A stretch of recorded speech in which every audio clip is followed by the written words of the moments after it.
보시기를 바랍니다. 우리가 예레미야 29장을 전에도 몇 번 살펴봤는데 주로 10절, 11절, 12절, 13절 이런 말씀을 우리가 살펴봤습니다. 우리 익히 생각나는 말씀들을 생각해 보면서 10절부터 14절까지만 다시 한 번 더 교독하면서 옛날에 예레미야 29장을 살펴봤던 생각을 한번 떠올려 보시기를 바랍니다. 10절부터 교독합니다. 여호와께서 이와 같이 말씀하시니라. 바벨론에서 70년이 차면 내가 너희를 돌보고 나의 선한 말을 너희에게 성취하여 너희를 이곳으로 돌아오게 하리라.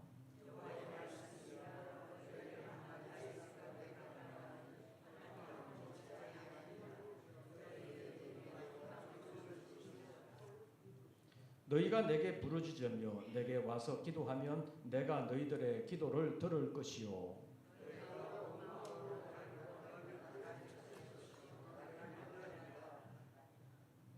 이것은 여호와의 말씀이니라. 나는 너희들을 만날 것이며 너희를 포로된 중에서 다시 돌아오게 하되 내가 쫓아보내었던 나라들과 모든 곳에서 모아 사로잡혀 떠났던 그곳으로 돌아오게 하리라. 이것은 여호와의 말씀이니라. 아멘. 그래서 여러 가지로 어렵고 힘들 때 이 말씀들을 살펴보면서 하나님께서 포로되어 있는 이스라엘 백성들을 그냥 버려두지 않는다. 이스라엘 백성들 포로되어 갔지만 그들에게 미래의 희망을 주신다. 그런 관점에서 많이 생각해 보는 말씀입니다.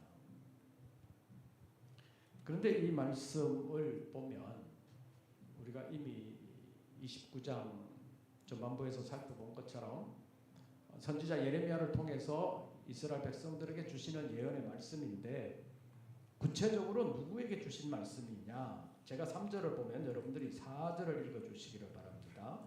유다의 왕 시드기야가 바벨론으로 보내어 바벨론의 왕 느부갓네살에게로 가게 한 사반의 아들 엘라사와 hil기야의 아들 그마리야 편으로 말하되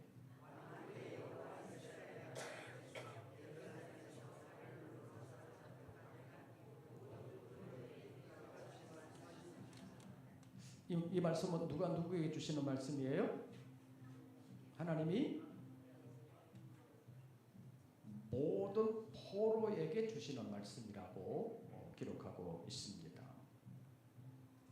모든 포로에게 주시는 말씀이라는 것입니다.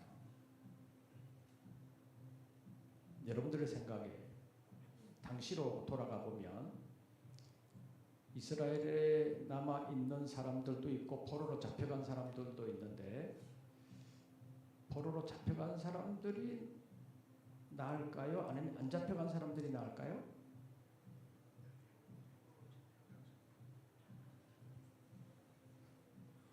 여러분들 같은 예를 들어서 우리 일제 시대로 말한다면 일본으로 잡혀간 사람이 나아요? 여기에 남아있는 사람들이 나아요? 남아있는 사람이 훨씬 나을 것 같죠.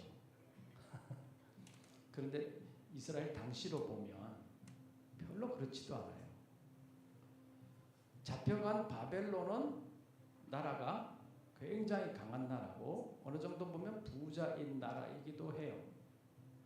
그런데 이스라엘은 바벨론의 침공을 3번이나 받았잖아요. 3번이나 받으면서 온 국토가 완전히 피폐해진 거예요. 진짜 먹고 살기 힘들 정도로 우리나라 6.25 직후처럼 다 파괴되고 먹고 살기 힘든 나라가 된 거예요. 예루살렘도 거의 다 파괴되고 성전도 완전히 파괴됐잖아요. 그러니까 예루살렘에서도 먹고 살기 힘든 정도가 된 거예요. 그러니까 잡혀간 사람이 더 잘 됐다, 안 잡혀간 사람이 더 잘 됐다 이렇게 말하기가 곤란할 정도로 전반적으로 이스라엘 백성들의 삶 자체가 너무 힘들게 된 것입니다. 그런데 포로로 잡혀간 사람들의 입장에서 보면 그래도 본국으로 돌아가는 게 낫지 않냐 그런 생각을 가지고 있을 수 있습니다. 그런데 오늘 본문에 보면 그 포로들에게 하나님께서 주시는 말씀입니다. 그러면서 말씀하시는 것이 있지요. 그래서 오늘은 이 말씀을 중심으로 해서 주님 안에서 평안을 구하라는 제목으로 잠깐 말씀을 상고하겠습니다. 주님 안에서 평안을 구하라. 어떤 뜻이 담겨져 있을까 하는 것을 생각하면서 첫째로 보면 이스라엘 백성들이 번성하면서 하나님의 평안을 구하라고 말씀하고 있습니다. 번성하면서 하나님의 평안을 구하라. 자, 5절 6절 보시지요. 5절 6절 우리 다 같이 봉독합니다. 너희는 집을 짓고 거기에 살며 텃밭을 만들고 그 열매를 먹으라. 아내를 맞이하여 자녀를 낳으며 너희 아들이 아내를 맞이하며 너희 딸이 남편을 맞아 그들로 자녀를 낳게 하여 너희가 거기에서 번성하고 줄어들지 아니하게 하라. 번성하라고 말씀하고 있습니다. 어디에서? 거기서. 바벨론에서. 포로로 잡혀가 있는 사람의 입장에서 보면 여기서 번성할 필요가 없는 것 같아요. 왜냐하면 잡혀간 사람의 입장에서 보면 그래도 본국이 낫지 않냐. 빨리 돌아갔으면 좋겠다. 이런 생각을 가질 수 있잖아요. 또 현실적으로 선지자라고 하는 사람들 가운데서 2년만 있으면 2년 안에 돌아갈 수 있다. 2년 안에 돌아온다. 이렇게 예언한 선지자들이 있었습니다.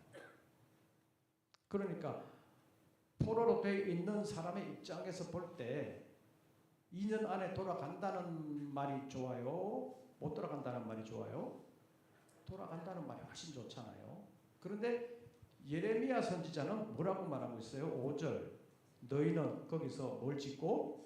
집을 짓고 거기에 살며 텃밭을 만들고 그 열매를 먹으라. 쉽게 말하면 집에 돌아갈 생각하지 말고 거기에 정착해라. 그리고 6절에서는 애들도 결혼시켜라 거기서.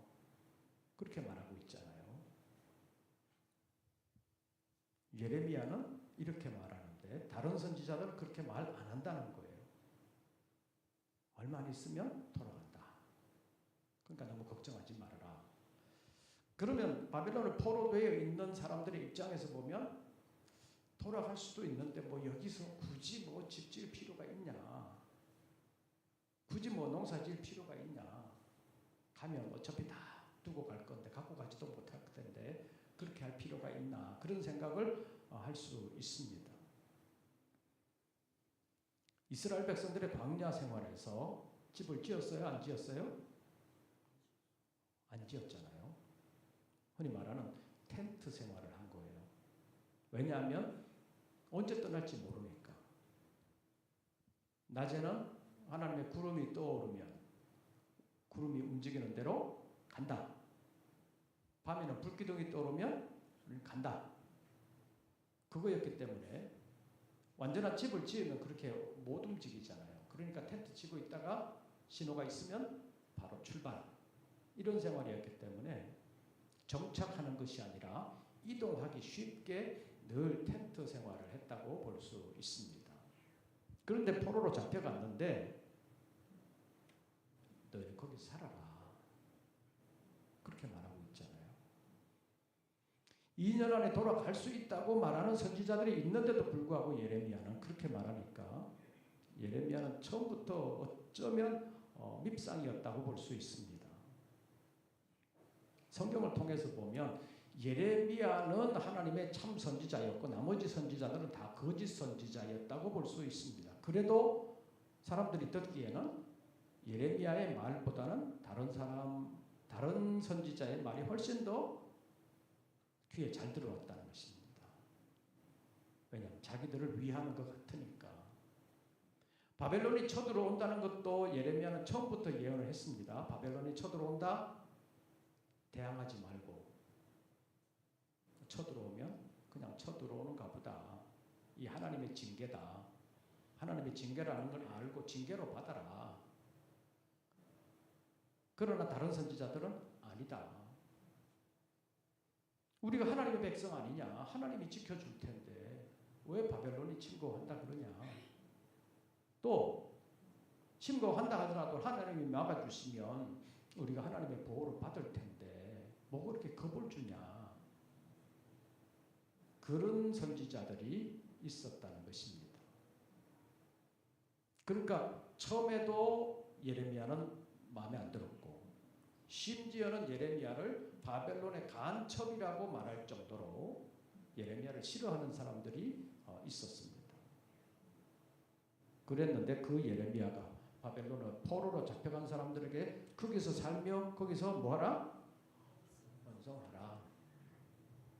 거기서 집을 짓고 텃밭을 만들고 그 열매를 먹고 애들 거기서 결혼시켜서 그 자손들로 하여금 번성하여 줄어들지 않게 하라라고 말씀하고 있습니다. 그래서 평안을 구하되 번성하면서 평안을 구하라고 말씀하고 있습니다. 우리 뭐 속담은 아니고 그 흔히 하는 말 가운데 골골 몇 년이요?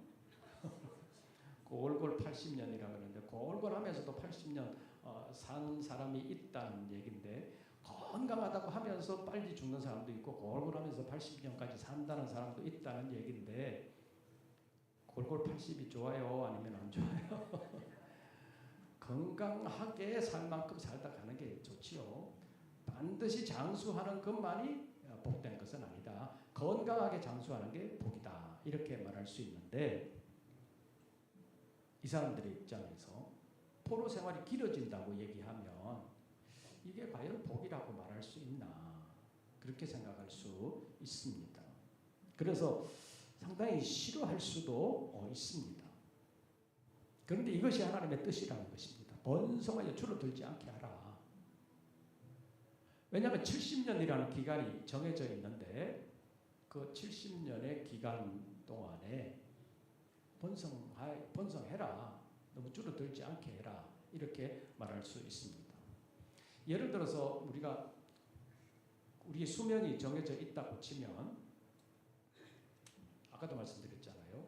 골골 80년보다는 건강한 70년이 낫다고도 말할 수 있는데 어쨌든 자기 수명까지 건강하게 사는 것이 행복한 삶이라고 말할 수 있잖아요. 그런데 우리 몸의 건강이 점점 줄어들어가지고 일상생활을 하기 상당히 불편한데도 오래 살면 그게 복이라고 말할 수는 없다는 것입니다. 그래서 이스라엘 백성들의 포로 기간이 70년이라는 기간이 정해져 있고 오늘 우리가 교독한 이 말씀에도 보면 70년이 차면 돌아가게 한다라고 말씀했는데 그 70년이 찼는데 돌아갈 사람이 별로 없으면 어떻게 되는 거예요? 그것도 곤란하잖아요.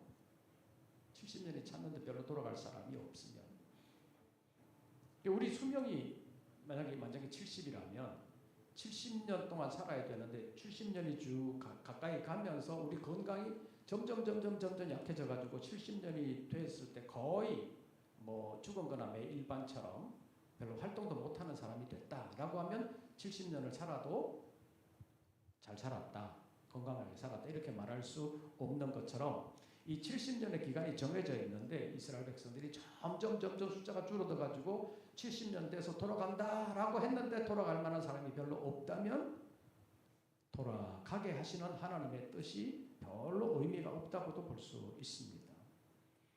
구약의 이스라엘 역사 가운데 어쩌면 가장 큰 역사가 뭐냐? 구약의 이스라엘 역사 가운데 출애굽이라고 볼 수 있습니다. 애굽에서 나오는 이집트에서 종살이 하다가 나오게 되는 출애굽이라고 볼 수 있는데 이 출애굽이라는 것이 1, 2년 만에 된 거 아니잖아요. 야곱의 아들들이 흉년이 되어서 애굽으로 식량 때문에 내려간 이후에 거의 400년이 넘게 있었는데 그 400년 넘게 하나님께서 이스라엘 백성들을 애굽에 두시다가 출애굽을 이루시잖아요. 이 출애굽을 이루는 것도 출애굽기 2장에 있는 말씀을 보면 아브라함과 이삭과 야곱에게 하신 언약의 말씀을 이루시기 위한 것이 출애굽이라는 것을 성경이 말씀하고 있습니다. 바벨론 포로 70년이었는데 그때는 70년이었는데 이때는 400년이 넘게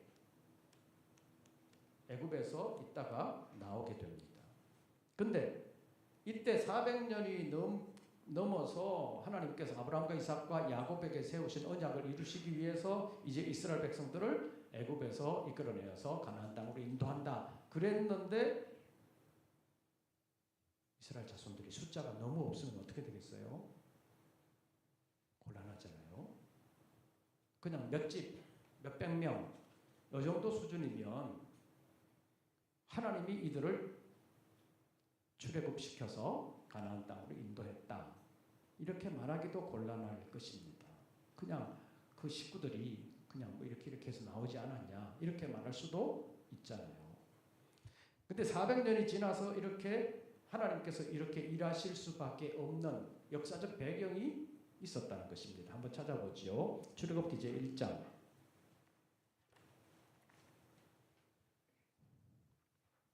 출애굽기 제1장.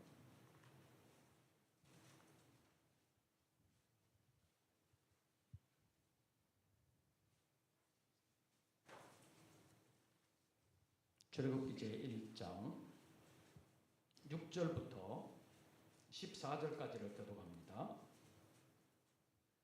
출애굽기 제1장 6절부터 14절까지 교독합니다. 요셉과 그의 모든 형제와 그 시대의 사람은 다 죽었고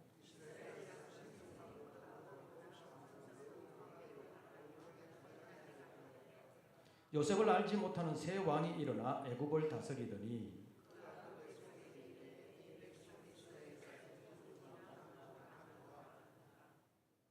자, 우리가 그들에게 대하여 지혜롭게 하자. 두렵건대 그들이 더 많게 되면 전쟁이 일어날 때에 우리 대적과 합하여 우리와 싸우고 이 땅에서 나갈까 하노라 하고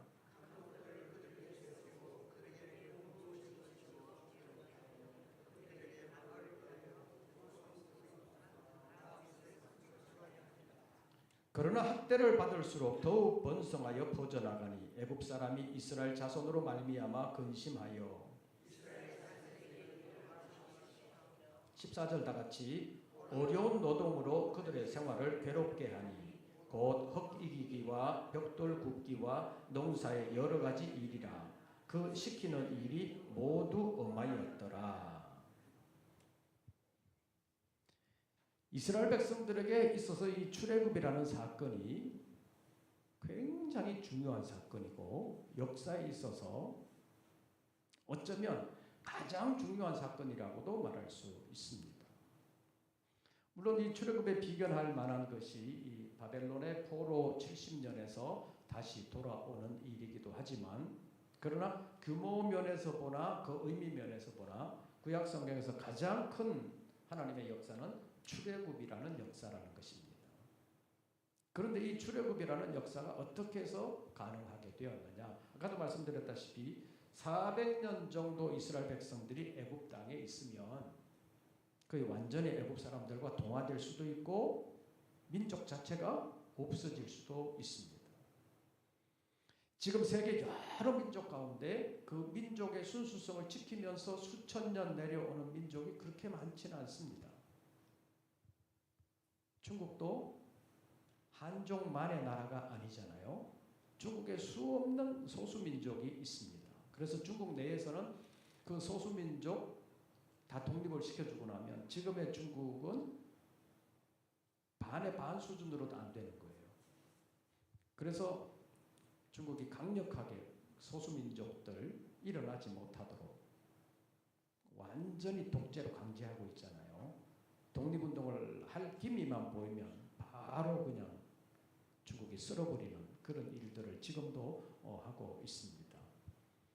그래서 옛날에는 지금 시진핑 이전에는 자치라는 것이 많았고 지금 우리 조선족으로 보면 조선족들 그 연변 쪽으로 자치구라 그래가지고 우리나라 사람들 국적으로 보면 우리나라 사람이 아니지만 민족이 우리 민족인 사람들이 거기에 워낙 많이 살았기 때문에 자치구역이라고 해서 어느 정도 자치를 허락해 줬는데 요즘 시진핑 2기 들어서고 나서는 아주 강력하게 소수민족들이 거의 자치를 하지 못하도록 막았습니다. 중국이기 때문에 가능한 거 있잖아요. 저 없애 그러면 그냥 없어지는 거예요. 아무리 큰 기업도 국가에서 시진핑 마음에 안 들면 저거 없애. 그러면 그냥 끝나는 거예요. 사람도 저거 치워버려 그러면 그냥 끝나는 거예요. 언제 죽는지 언제 어떻게 되는지도 몰라요. 그게 공산국가의 특징이잖아요. 지금 우리나라에서 누구 반대한다고 없어지는 경우가 있을 수도 있죠. 반대한다고 지금 계속해서 이제 뭐 무슨 일들이 일어나고 있는데 그런 식으로 가면 안 된다는 거잖아요. 민주주의 사회라는 것은 완전히 이상적인 것은 아니지만 그래도 그 민주주의 체제가 그래도 제일 낫지 않냐. 최선은 아니지만 차선이 아니냐. 그래서 이제 자유민주주의라는 것이 지금 되고 있는데 공산주의 실험을 해보니까 진짜 선한 사람이 나타나가지고 강제적인 힘을 가지고 다스리면 모든 사람이 다 공평하게 잘 살 수 있지 않겠나. 이상적으로 그렇게 생각했지만 한 70년 동안 공산주의 실험을 해보니까 안 되더라는 거잖아요. 왜 안 되겠어요? 잘하면 될 것 같잖아요. 안 될 수밖에 없는 이유가 있어요. 사람은 죄성을 가지고 있는 인간이라 완벽한 사람이 단 한 사람도 없다는 거예요. 다 욕심, 죄. 그것이 있는 사람이기 때문에 권력이 크면 클수록 다른 부작용이 나타나게 돼 있다는 것입니다. 그 역사가 보여주는 상 증거예요. 그래서 중국도 그렇고 공산주의 다른 러시아에서 70년 동안 해보니까 안 되겠다. 그래가지고 고르바초프 시대에 그냥 다 니네들 알아서 독립해라. 구소련이 완전히 풀어줬잖아요. 그래서 동유럽의 이제 공산화가 다 해제되고 러시아에서 다 해방이 되면서 동유럽의 많은 국가들이 독립을 하게 됐는데 70년 동안 해보니까 안 되더라는 것이 공산주의 실험을 한 사람들의 평가였습니다. 그래도 지금 북한과 중국이 공산주의라는 것을 가지고 있는데 사실은 공산주의가 아니라 한 사람에 의한 독재라고 말할 수 있습니다. 그 공산주의 사상으로 보면 북한이나 중국은 공산주의가 아니라 1인 독재예요. 공산주의를 이용한 1인 독재. 북한으로 보면 김일성 교라고 말할 정도로 김일성 숭배 사상으로 물들어 있는 것이 북한 사회라고 볼 수 있습니다. 어쨌든 70년 동안 해보니까 안 되더라는 것이 공산주의인데 이 이스라엘 백성들의 바벨론 70년도 사람을 의지해가지고 생각하면 나올 가능성도 없었었는데 하나님께서 70년 만에 나오게 했는데 이 400년이라는 기간은 결코 짧은 기간이 아닙니다. 외국에 나가서 400년을 살면서 그 민족의 순수성을 지킨다는 건 그렇게 쉽지 않습니다. 그래서 아까도 말씀드린 것처럼 세계 여러 민족 가운데 민족의 순수성을 지키면서 몇천 년 내려오는 민족은 그렇게 많지 않습니다. 그런데 이스라엘 백성들이 이 애굽에서 살면서 아까 출애굽기 1장을 살펴봤잖아요. 굉장히 어려움을 많이 겪었었습니다. 그런데 어떻게 됐어요? 이스라엘 자손은 생육하고 불어나 번성하게 됐다. 이렇게 말하고 있습니다. 야곱의 후손으로 애굽에 내려갈 때는 몇 명? 70명. 70명이 내려갔는데 이 400년 후에 다 없어지고 애굽 사람화 된 것이 아니라 이스라엘 백성들 장정만 20세 이상으로 헤아릴 수 있는 정확한 숫자는 아니지만 60만 가량 다 합치면 200만이 넘는 그런 사람들이 있었다는 것입니다. 그래서 아까 출애굽기 1장 7절에서 이스라엘 자손은 생육하고 불어나 번성하고 매우 강하여 온 땅에 가득하게 되었더라. 그러니까 70명이 내려가서 그냥 속된 말로 하면 비실비실 하다가 제자리도 찾지 못하고 있었더라면 애굽 사람들이 그냥 무시하고 내버려 뒀을 거예요. 그런데 엄청나게 늘어나니까 야, 저것들 가만 놔뒀더니 안 되겠다라는 생각이 든 거잖아요. 무시할 수 없는 세력이 되었다는 것입니다. 그래서 없애보려고 했는데 학대를 하면 할수록 더욱더 번성해졌다. 더 많아졌다. 그래서 이제 하나님께서 일하실 때가 됐다. 그래서 모세를 부르시고 이스라엘 백성들을 애굽에서 이끌어내시면서 이것은 하나님의 역사다라는 것을 보여주기 위한 그런 일이 되었다고 말할 수 있습니다. 그래서 구약 성경에서 가장 중요한 계명, 이 출애굽과 관련해서 하나님께서 이스라엘 백성들을 하나님의 백성 삼으시면서 계명을 주시잖아요. 그 계명 중에서 가장 중요한 계명이 뭐예요? 십계명이잖아요. 이 십계명을 주시면서 하나님이 뭐라고 말씀하시는지 출애굽기 20장을 한번 보시죠.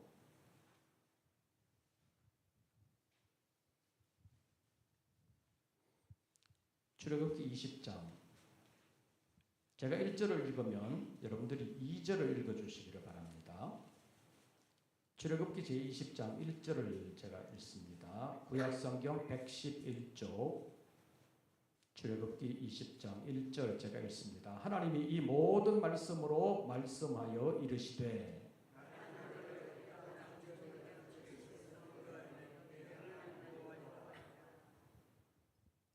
계명을 주시면서 대표적인 10계명을 주시면서 하나님은 어떤 하나님이라고 말해요? 나는 너를 애굽 땅 종되었던 집에서 인도하여 낸 너희 하나님 여호와다 라고 말씀하고 있습니다.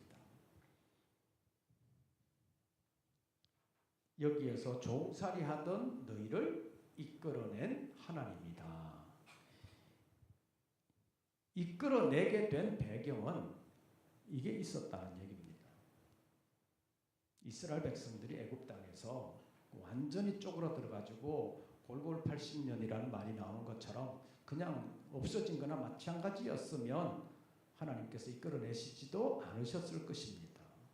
그러나 이스라엘 자손들이 번성하게 되었기 때문에 애굽에서 무시할 수 없는 세력이 되었기 때문에 하나님께서 그들을 이끌고 가나안 땅으로 오셔서 그들로 하여금 이스라엘 나라를 새롭게 이루게 하셨습니다. 갈대아 우르에 있는 아브라함을 부르시고 믿음의 조상이 되게 하셔서 그로 말미암아 이스라엘 민족을 아브라함, 이삭, 야곱으로 말미암아 야곱의 12족속이라고 하는 민족적인 국가를 건설하셨고 70년에 70명의 적은 인원으로 애굽에 가서 살았지만 날이 갈수록 번성해져서 이 400년 후에는 200만이라고 하는 거의 2, 300만이 되는 그런 인원으로 번성했기 때문에 어쩌면 하나의 세력을 이룰 수 있었다고 말할 수 있습니다. 그래서 애굽에서 더 학대를 받고 어려움을 당했지만 하나님께서 기적적으로 이 400년 후에 아브라함과 이삭과 야곱에게 세우셨던 언약의 말씀을 이루시기 위하여 모세를 부르셨고 모세와 여호수아를 통해서 광야에서 인도하셔서 마침내 가나안 땅에 들어가 여호수아 21장에 있는 말씀을 보면 하나님이 말씀하신 선한 일이 하나도 남음이 없이 다 응하게 되었다는 출애굽의 역사를 우리에게 보여주고 있습니다. 그 출애굽의 배경이 가능하게 된 것은 이스라엘 백성들이 애굽에서 없어지지 아니하고 번성했기 때문이라고 말할 수 있습니다. 그래서 하나님께서 이스라엘 백성들을 바벨론의 포로에서 70년이 마치면 다시 돌아오게 할 것이기 때문에 옛날 이스라엘 백성들이 애굽에서 없어지지 아니하고 번성했던 것처럼 포로로 잡혀간 사람들도 번성해라. 없어지지 말아라. 줄어들지 말아라. 라고 말씀하고 있습니다. 그래서 이스라엘 백성들이 하나님께 평안을 위하여 기도하라고 말하면서 뭐하라? 쪼그라들지 말고 번성해라. 그래서 거기서 집을 짓고 텃밭을 만들고 그 열매를 먹으면서 자녀들은 거기서 결혼시키고 아이들을 많이 낳게 하라. 이렇게 말씀하고 있습니다. 지금 우리나라가 지금 심각한 고민 중에 있는 게 바로 그거잖아요. 아이들이 없다는 거. 키우기 힘들다고. 아이들이 없다는 거. 없으니까 좋은 것 같잖아요. 편한 것 같은데 안 된다는 거잖아요. 왜 안 돼요? 우리 현실적으로 겪고 있잖아요.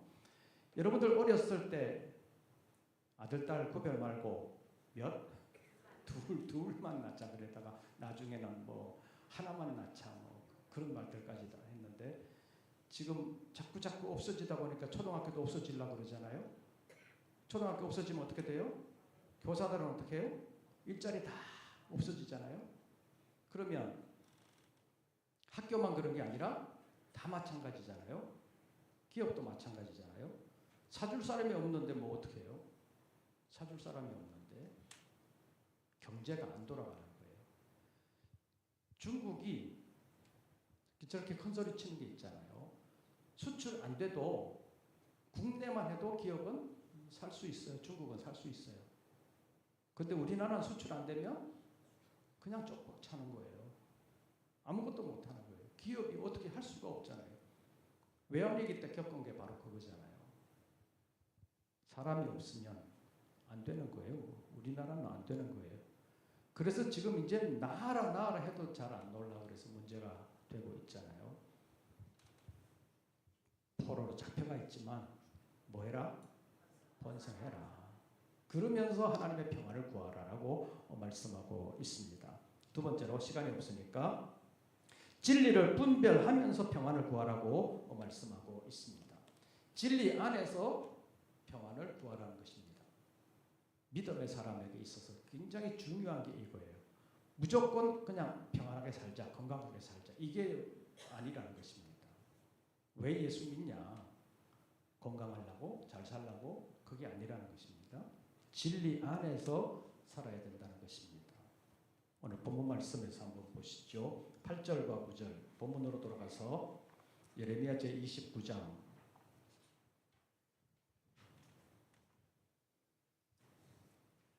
8절과 9절 제가 8절을 읽으면 여러분들이 9절을 읽어주시기를 바랍니다. 만군의 여호와 이스라엘의 하나님께서 이와 같이 말씀하시니라. 너희 중에 있는 선지자들에게와 점쟁이에게 미혹되지 말며 너희가 꾼 꿈도 고지 듣고 믿지 말라.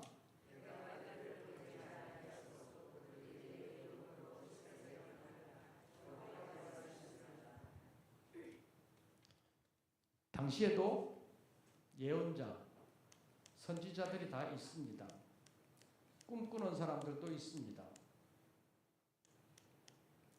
요즘으로 말한다면 용하다는 점쟁이나 무당들이 있다는 얘기입니다. 그런데 이런 사람들을 뭐 하지 말라? 믿지 말라. 이런 사람들에게 미혹되지 말라. 현실적으로 선지자의 이름으로 하나님의 말씀이라고 예언하는 사람들이 있고 꿈을 꾸고 또 점을 치면서 잘 맞추는 사람들이 있다 할지라도 그들의 말을 믿지 말아라. 왜냐하면 이유는 9절입니다. 내가 그들을 보내지 아니하였어도 그들이 내 이름으로 거짓을 예언함이니라. 하나님이 보낸 사람들이 아니기 때문에 그들이 아무리 잘 맞춘다고 해도 그것은 하나님의 말씀이 아니다. 그러니까 듣지 말아라. 그런 얘기입니다. 근데 사람들은 어쩌다가 맞추는 거 가지고 용하다고 그 사람 찾아가잖아요. 그래서 무슨 큰일이 있을 때마다 옛날에는 김일성 죽은 거 맞췄다고 누구가 맞췄다고 그 사람 용하다고 그 사람 김일성 죽은 후에 사람들 뭐 정치인들이 막 몰려가가지고 그 사람에게 묻고 그런 일이 있었잖아요. 또 요 근래는 누가 뭐 또 계엄 이것도 무슨 예언했다고 그것도 맞았다고 또 정치인들이 찾아가서 앞으로는 어떻게 될 거냐 뭐 그러면서 묻는 사람들이 있잖아요. 그런 짓 하지 말라는 것입니다. 아무리 잘 맞춰도 그 사람에게 찾아가서 미혹하지 말고 그 사람의 말을 믿지 말라. 왜? 하나님이 보내신 사람이 아니니까. 하나님의 말씀이 아니니까 듣지 말아라. 왜 그러느냐? 바로 이겁니다. 진리 문제입니다. 진리 안에 있어야 된다는 것입니다. 우리의 신앙생활은 이 진리가 굉장히 중요하다는 것입니다. 이 땅에서 잘 살고 뭐 서로 화합하고 타협하고 이게 중요한 것이 아니라 진리 안에 있냐 없냐 이게 굉장히 중요하다는 것입니다. 진리를 떠나면 안 된다는 것입니다. 그래서 왜 기독교만 그렇게 배타적이냐? 그러니까 다른 종교와 대화가 안 되지 않냐? 왜 너희만 그렇게 고집하냐? 그렇게 말하는 사람들이 있지만 진리 자체는 양보할 수 없다는 것입니다. 예수 그리스도 외에는 구원의 길이 없다. 성경이 이것을 말하고 있기 때문에 그것은 양보할 수 없다는 것입니다. 다른 것은 양보할 수 있지만 그건 양보 못한다. 예수 그리스도라는 길 외에 구원의 길은 없다. 그것은 말할 수밖에 없다는 것입니다. 그러니까 우리가 이 사회에서 일어나는 일들 또 우리 주변에서 일어나는 일들을 보면서 우리 예수 믿는 사람으로서 마음을 넓게 가지고 다른 사람들과 이렇게 잘 협력하면서 가야 되지만 이 문제만큼은 테두리를 분명하게 정하고 잘 지켜나가야 된다는 것입니다. 진리 안에서. 그래서 이런 사람들이 있어도 내가 보내지 아니하였다. 그러니까 그들의 말을 믿지 말라. 오늘 이 복잡한 시대를 살아가면서 많은 사람들이 가는 길이라고 다 따라가면 안 된다는 것입니다. 예수님께서 말씀하셨죠? 좁은 길로 가라. 많은 사람들이 가는 길이 아니라는 것입니다. 진리의 길은 좁고 협착해서 찾는 자들이 적지만 결국에는 영생의 길, 생명의 길이지만 넓은 길은 길이 넓고 편해서 사람들이 많이 가지만 결국에는 멸망의 문이라는 것을 예수님께서 말씀하셨습니다. 예나 지금이나 마찬가지입니다. 예레미야는 하나님의 말씀을 받아서 했지만 이 사람들은 예레미야보다 훨씬 더 많은 사람들이 이렇게 말을 했지만 어떤 경우에는 하나님의 말씀이라고까지 말을 했지만 하나님이 보내신 자가 아니라고 말씀하면서 그들을 믿지 말아라 라고 말씀하고 있습니다. 마지막으로 주님께로 돌아가야 된다는 것입니다. 주님과 함께 해야 된다는 것입니다. 주님께로 돌아가서 평안을 구하라는 것입니다. 그냥 주님과 동떨어져 살면서 나 평안하게 해주십시오. 그것이 아니라 주님께로 돌아가서 주님과 함께 거하면서 주님의 평안을 누리라는 것이 오늘 본문의 교훈이라고 볼 수 있습니다. 요한복음 13장에서 예수님께서 떠나실 것을 말씀하시고 14장, 15장, 16장에서 예수님 떠나가시면 보혜사를 보내실 것을 말씀하셨습니다. 보혜사라고 하는 것은